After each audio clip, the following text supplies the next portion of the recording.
नमस्कार दोस्तों, एक बार फिर से आप सभी का पीसीएस विंग में बहुत बहुत स्वागत है। दोस्तों, आज के इस वीडियो में हम लोग बात करेंगे नेशनल लॉजिस्टिक पॉलिसी के बारे में। आप सभी ने सुना होगा, हाल ही में प्रधानमंत्री नरेंद्र मोदी ने नेशनल लॉजिस्टिक पॉलिसी यानी कि राष्ट्रीय रसद नीति जारी की है। हम लोग जानेंगे कि ये लॉजिस्टिक होता क्या है और नेशनल लॉजिस्टिक पॉलिसी लाने के पीछे क्या कारण है, क्या उद्देश्य है और इस पॉलिसी को लाने का क्या महत्व है, इसका क्या प्रभाव भारत की अर्थव्यवस्था पर पड़ सकता है। इन सारे मसलों पर हम लोग बात करेंगे। तो दोस्तों, सबसे पहले मैं आपको बता दूं ये न्यूज में क्यों है। हाल ही में प्रधानमंत्री नरेंद्र मोदी ने, जब उनका जन्मदिन था, उसी दिन राष्ट्रीय रसद नीति यानी कि नेशनल लॉजिस्टिक पॉलिसी को लॉन्च किया। इसकी डिमांड काफी समय से थी दोस्तों। क्यों थी, इसके बारे में हम लोग तब चर्चा करने में बेहतर महसूस करेंगे जब हम लोग लॉजिस्टिक के बारे में समझेंगे। लॉजिस्टिक क्या है आखिर? तो सबसे पहले हम लोग जानते हैं लॉजिस्टिक क्या है। दोस्तों, अगर हम लॉजिस्टिक की बात करें तो कोई भी सामान जिसे एक स्थान से दूसरे स्थान तक पहुंचाना हो, उसके भंडारण की सुविधा बेहतर हो, जिससे कि उसका व्यापार बेहतर तरीके से हो सके, कम समय में हो सके, कम लागत में हो सके, उसे ही लॉजिस्टिक कहा जाता है। लॉजिस्टिक कहने का मतलब यह हुआ कि मान लीजिए कि कोई सामान कहीं पे उत्पादन हो रहा है, ठीक है, तो उस सामान को उपभोक्ता तक पहुंचाना है, सही समय में पहुंचाना है ना, और कम लागत में भी पहुंचाना है। तो उसके लिए जो व्यवस्था होनी चाहिए, चाहे वो ट्रांसपोर्टेशन की व्यवस्था हो, चाहे वो भंडारण की व्यवस्था हो, है ना, चाहे वो आपसी कोऑर्डिनेशन हो, ये अगर बेहतर होगा तो हमारा लॉजिस्टिक सिस्टम बेहतर होगा। और हमारा लॉजिस्टिक सिस्टम अगर बेहतर होगा तो उसका कहीं ना कहीं हमारी अर्थव्यवस्था पर भी एक सकारात्मक प्रभाव पड़ता है। ठीक है, तो आपने समझ लिया कि लॉजिस्टिक्स होता क्या है। इसका रोल हर जगह है, बिजनेस में भी है, अन्य क्षेत्रों में भी इसका इंपॉर्टेंट रोल है ना। तो मोटा मोटी आप लोग ये समझिए कि कोई भी वस्तु का उत्पादन होना, उसको एक जगह से दूसरे स्थान तक पहुंचाना, उसका भंडारण होना, आपस में कोऑर्डिनेशन होना, इन सारे के सम्मिलित रूप को हम लोग लॉजिस्टिक कहते हैं। ठीक है, ये कहीं ना कहीं हमारी उत्पादन क्षमता को भी बढ़ाता है, ये कहीं ना कहीं हमारी अर्थव्यवस्था को भी एक मजबूती प्रदान करता है। ठीक है, अब ये नेशनल लॉजिस्टिक पॉलिसी लाने की जरूरत क्यों पड़ी दोस्तों, इस पर हम लोग आइए चर्चा करते हैं। 2020 के बजट में इसके लिए प्रावधान भी किया गया था कि भारत में लॉजिस्टिक के लिए प्रयास शुरू हो, और उसके लिए बजट में भी प्रावधान किया गया था। आप यहां पर इस फिगर में देख सकते हैं, नेशनल लॉजिस्टिक पॉलिसी को लॉन्च किया। यहां पर वो सारे मिनिस्टर यहां पे मौजूद हैं जिनका इनसे रिलेशन है। लगभग सारे सीनियर मिनिस्टर यहां पर हैं। आप देख सकते हैं प्रधानमंत्री नरेंद्र मोदी हैं, ट्रांसपोर्टेशन मिनिस्टर यहां पर नितिन गडकरी भी मौजूद हैं, है ना, यहां पीयूष गोयल हैं, यहां पे धर्मेंद्र प्रधान हैं, ज्योतिरादित्य सिंधिया हैं, है ना। तो ये सारे मिनिस्टर, यहां पर आप रेल मंत्री को भी देख पा रहे हैं, इन सभी ने मिलकर नेशनल लॉजिस्टिक पॉलिसी को लॉन्च किया है। अब हम लोग जानने का प्रयास करते हैं कि आखिर ये नेशनल लॉजिस्टिक पॉलिसी जो है,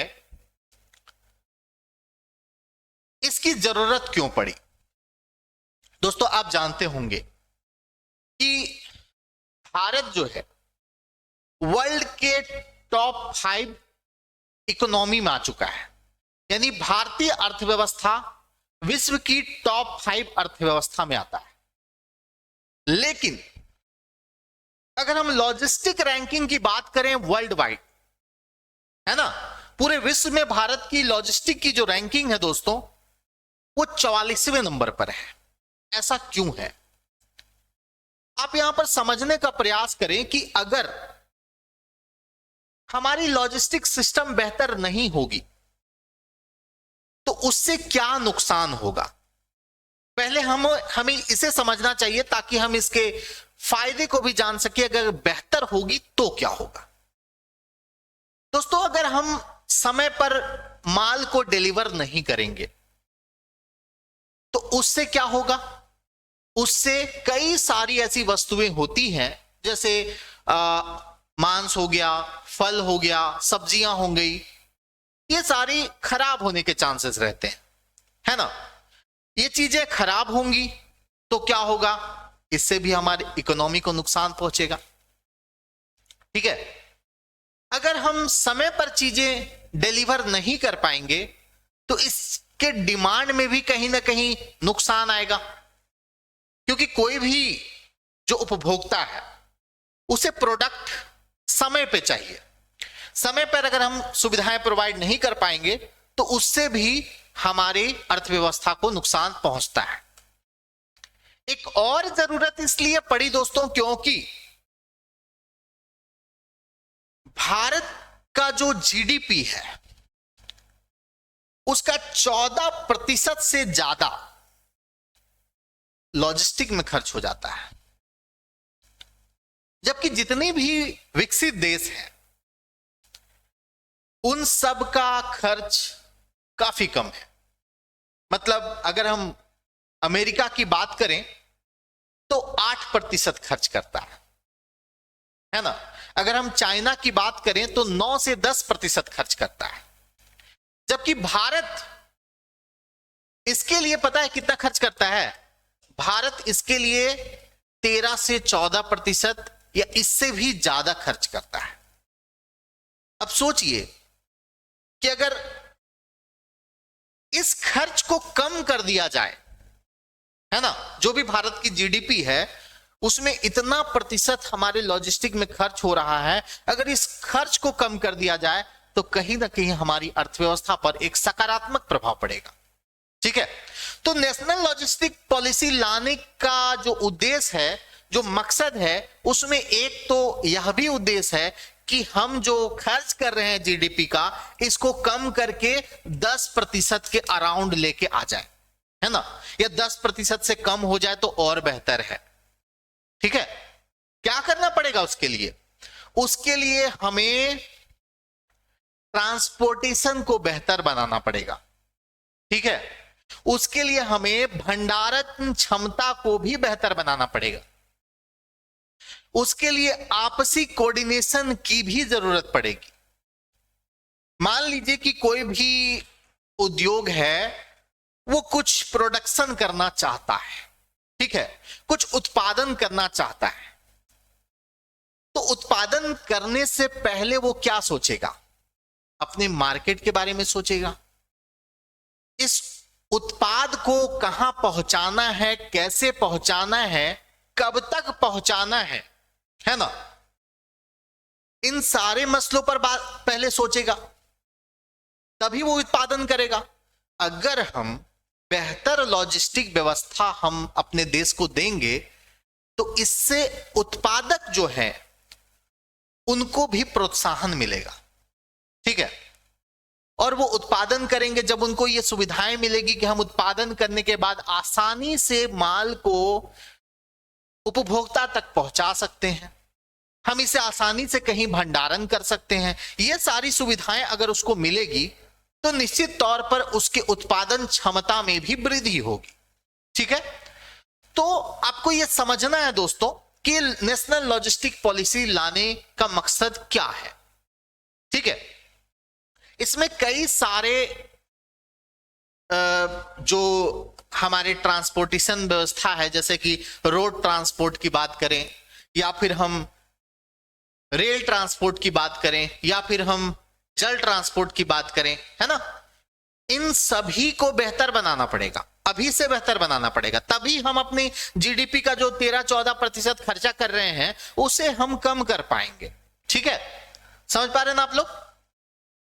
देखिए, इसका लक्ष्य देश भर में वस्तुओं और सेवाओं की निर्बाध आवाजाही सुनिश्चित करना, उच्च रसद लागत में कटौती करना, मतलब जो खर्च ज्यादा हो रहा है, जो ट्रांसपोर्टेशन में, भंडारण में जो ज्यादा खर्च आ रहे हैं, उसमें कटौती करना इसका जो है लक्ष्य है दोस्तों।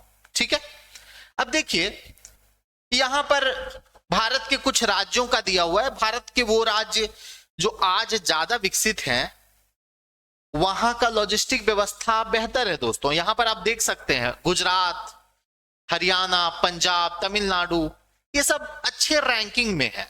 स्टेट रैंकिंग की हम बात कर रहे हैं, जहां पर अच्छी लॉजिस्टिक व्यवस्था है, अच्छा रसद वहां पर हो पाता है। ठीक है, तो मोटा मोटी कोई भी वस्तु को एक जगह से दूसरा जगह तक पहुंचाने में जो इंफ्रास्ट्रक्चर की जो जरूरत है, चाहे वो ट्रांसपोर्ट इंफ्रास्ट्रक्चर हो, चाहे वो उसे स्टोर करने के लिए इंफ्रास्ट्रक्चर हो, ठीक है, इसको बेहतर बनाने की आवश्यकता है। क्या महत्व है इसका? इसका महत्व को आइए हम लोग समझने का प्रयास करते हैं। देश के 150 अरब डॉलर के लॉजिस्टिक क्षेत्र के लिए पहला समग्र ढांचा इस नीति से विनिर्माण को बढ़ावा देने, बुनियादी ढांचा बनाने और रोजगार बढ़ाने में भी यह मदद करेगा। ठीक है, आप लोग पीएम गति के बारे में पढ़े होंगे। पीएम गति भी हमारे लॉजिस्टिक सिस्टम को बेहतर बनाने में एक महत्वपूर्ण रोल प्ले करेगा। पीएम गति योजना पहले ही आ चुका है। आपने सागरमाला परियोजना सुना होगा, आपने भारतमाला परियोजना सुना होगा। तो ये भी कहीं ना कहीं हमारे रसद को बेहतर बनाने के लिए, हमारे लॉजिस्टिक को बेहतर बनाने के लिए इनका भी एक महत्वपूर्ण रोल होगा दोस्तों। सागरमाला परियोजना, जिसमें कि नदियों को सागर से जोड़ने की योजना है, जिससे हम जल परिवहन के माध्यम से ट्रांसपोर्ट कर पाएंगे, वस्तुओं की आवाजाही कर पाएंगे बेहतर। ठीक है, तो ये कर पाएंगे तो हमारी लागत भी कम होगी, क्योंकि रोड ट्रांसपोर्ट की तुलना में जो हम लोग जल ट्रांसपोर्ट करते हैं वो ज्यादा सस्ता होता है। ठीक है, तो सागरमाला परियोजना इसमें मदद करेगा। अभी जो हमारे ट्रांसपोर्ट मिनिस्टर हैं नितिन गडकरी, उन्होंने रोड पे बहुत बेहतर काम किया है। ठीक है, उन्होंने क्या किया है ना कि कई जगह जहां पे 4 लेन थे, 6 लेन किया जा रहा है, एक्सप्रेसवे का ज्यादा से ज्यादा निर्माण किया जा रहा है, जिससे कि हम वस्तुओं की आवाजाही को और बेहतर और फास्ट कर सके। ठीक है, तो और क्या क्या फायदे होंगे दोस्तों, इसको भी हम लोग जाने। तो दोस्तों, अगर हम कोई भी वस्तु को विश्व के मार्केट तक पहुंचाना चाहते हैं, तो भारत में अगर अच्छी लॉजिस्टिक व्यवस्था देंगे तो क्या होगा कि वस्तु समय पर पहुंचेगा। ठीक है, कम लागत में पहुंचेगा। मेन टारगेट यही है कि कम लागत होना और कम समय लगना, क्योंकि अगर हम ज्यादा उसमें खर्च कर देते हैं, अभी हम जीडीपी का 14% खर्च कर देते हैं। ठीक है, स्टोरेज की उतनी अच्छी क्षमता नहीं है, उतनी अच्छी व्यवस्था नहीं है, तो क्या होता है, हमारी वस्तुएं महंगी हो जाती है, हमारी वस्तुएं समय से नहीं पहुंच पाती। तो जब हम कोई भी प्रोडक्ट को निर्यात करने जाते हैं तो होता क्या है कि हमारी चीजें महंगी हो जाती है। जब विश्व के बाजार में हमारी चीजें बाकी देशों की तुलना में महंगी हो जाएंगी, तो हमारा देश प्रतियोगिता भी नहीं कर पाएगा, प्रतिस्पर्धा में भी पीछे रह जाएगा। ठीक है, तो प्रतिस्पर्धी बनाने के लिए, हमारे मार्केट को वर्ल्ड लेवल में प्रतिस्पर्धी यानी कंपटीशन में लाने के लिए भी इसका एक बहुत इंपॉर्टेंट रोल होगा हमारी लॉजिस्टिक पॉलिसी का। ठीक है दोस्तों, ये समझ गए आप लोग।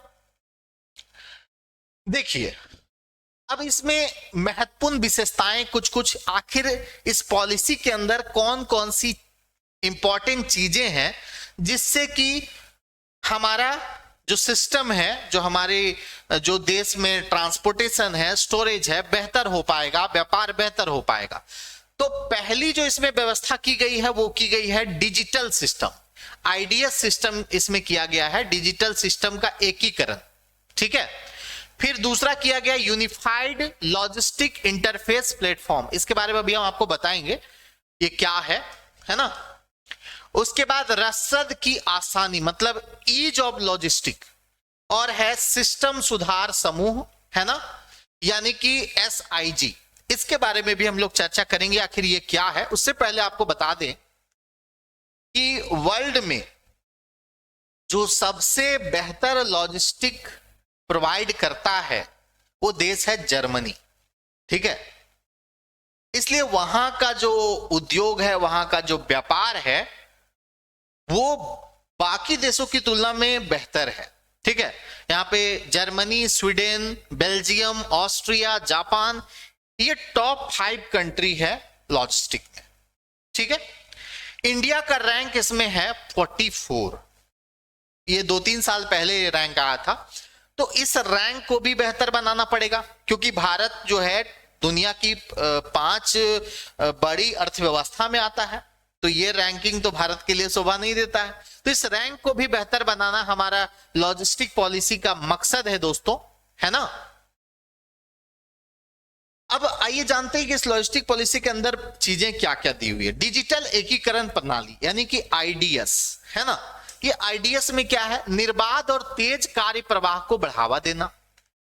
इसमें क्या किया गया है कि 30 जो डिपार्टमेंट है उसको एकीकृत किया गया है। कोई भी वस्तु को अगर प्रोडक्शन करना होता है तो उसमें कई सारे मंत्रालय से, कई सारे विभाग से परमिशन लेना पड़ता है, ठीक है। उसमें ट्रांसपोर्ट मिनिस्ट्री का भी रोल है, उसमें उद्योग मिनिस्ट्री का भी रोल है, उसमें रेल मिनिस्ट्री का भी रोल है ना, उसमें अन्य भी कई सारे IT मिनिस्ट्री का भी रोल है। तो इसमें 30 विभागों को एकीकृत किया गया है। ये जो डिजिटल एकीकरण प्रणाली है, इसमें 30 विभागों को एकीकृत किया गया है।